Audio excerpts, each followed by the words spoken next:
بسم الله الرحمن الرحيم waxaa maanta la ansixiyay kabkii miisaaniyadeed ee dalka lagu kabayay banka adduunku ku kabayay oo 550 milyan ah aad iyo aad waxaan ugu faraxsanahay habka uu nolol shaqeeyay adduunku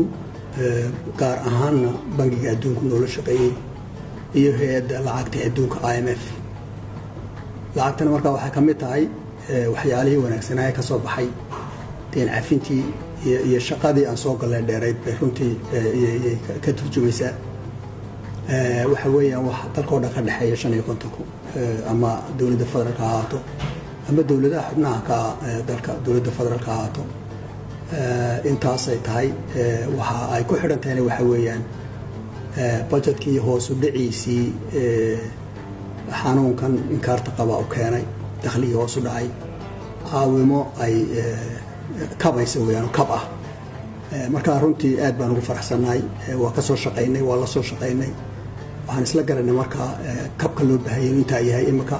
haddana dhawaan waa ku noqon doonaa iyadoo la eegayo habka COVID-19 oo socoto iyadoo la eegayo marka waxay noo ballan qaadeen intaas yaa u socono reform ka wadnaba in World Bank iyo African Development Bank iyo IMF iyo daba joogaan iyo EU saddexda afartaas ugu waaweyn runtii marka dadka Soomaaliyeed waxaan u sheegaynaa